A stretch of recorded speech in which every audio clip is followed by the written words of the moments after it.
Good morning. Today is Monday, January 31st, and it is a green day. The Math Club will meet today at 3:30 in Fuller Basement for the third competition of the ASMA. See you at 3:30 in Fuller Basement. Cupcakes and Valentines. Who doesn't love them? Now you have an opportunity to win Valentine-themed cupcakes for your advisory while brightening the spirits of our local community members. Scope is teaming up with the NEK Council on Aging, and we need your help. This week, Hilltopper advisories are encouraged to use chapel and advisory time to make Valentines that will be distributed to the local retirement and nursing homes. The advisory that creates the most cards by Friday will win Valentine's Day themed cupcakes, courtesy of Chef B. Are you a student who expresses gender nonconformity? Have you ever been interested in modeling for a photo shoot? Help Olivia George's capstone and model for photos that express gender nonconformity. There are flyers around campus with Olivia's contact information, or email Olivia at olivia.george@stjlabs.com and let her know that you are interested in participating. There are no restrictions or requirements, and every student is welcome. Happy birthday today to Eliza Wheatley. Happy birthday. Today we have JV and varsity girls basketball at Burlington at 5 and 6:30. Please release the teams at 1:45. Good luck and have a great day.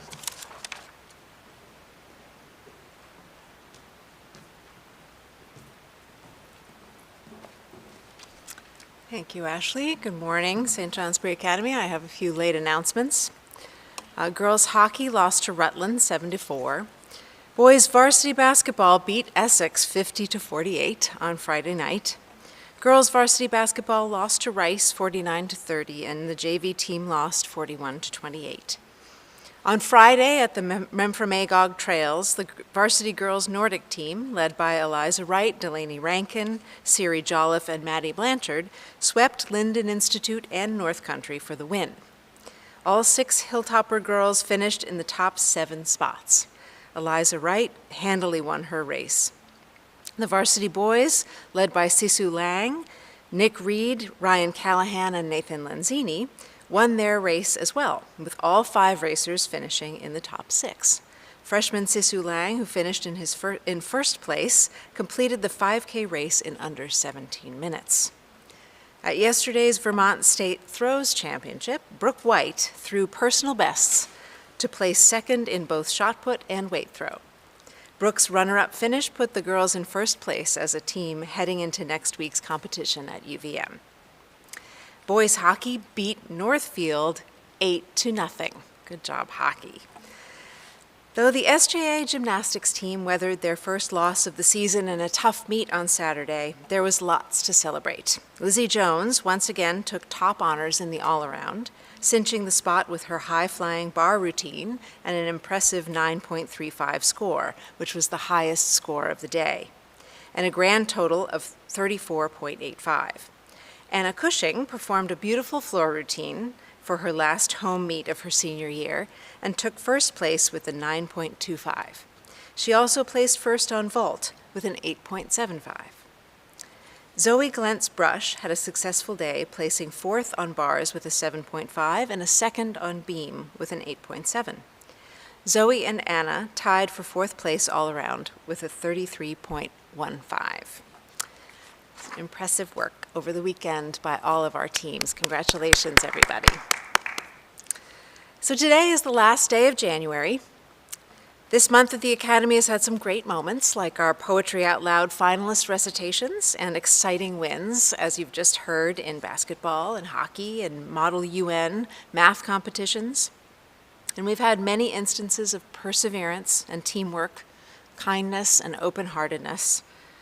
It's had tougher moments and challenges to our sense of community and connection on social media and in some difficult disciplinary situations.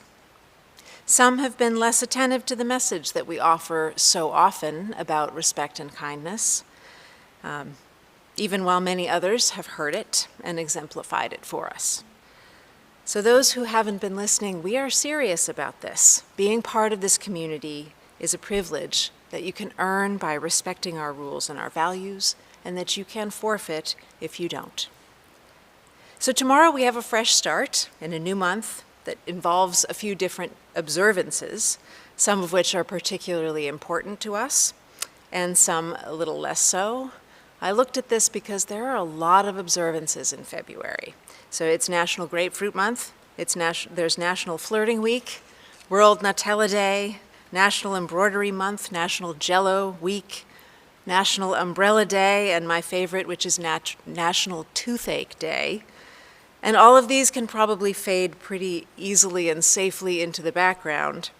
We'll probably observe Groundhog Day and Super Bowl Sunday and President's Day and Valentine's Day, but three of the observances in February that we'll pay particular attention to start tomorrow.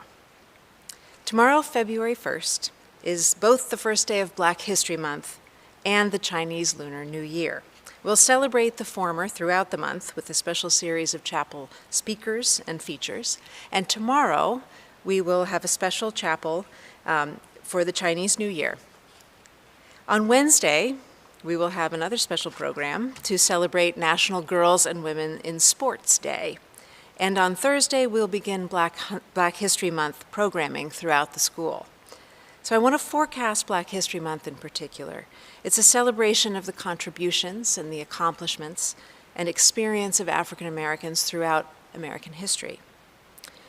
From slaves arriving in a Virginia colony in 1619 to Amanda Gorman's inaugural poem a year ago, and her latest poem, a New Day's Lyric, which I'm going to read in a moment. Black History Month has been happening for almost 100 years, since 1926. In that year, a group of historians and others dedicated the second week of February, which is both Abraham Lincoln and Frederick Douglass's birthday week, to research and discover and illuminate Black history in the United States.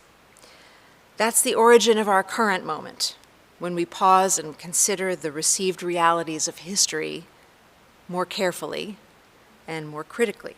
For us as teachers, who hope to create a learning community to which all feel that they belong, the importance of this month lies both in its invitation to question our assumptions about historical constructs and in its insistence on foregrounding voices that have not been amplified enough. To me, it is critical to our mission as a school that we do this. But we should also recognize that the overarching goal of African American scholars and historians over the years has not been to widen the scope of our historical attention during a week or a month every year. Doing this only begins to remedy the profound absence and even the active negation of Black voices and histories. Our continuing goal should be actually to inscribe African American experience and perspective into our historical and cultural consciousness, so that our American history doesn't just include Black history, but is understood to be Black history, and vice versa.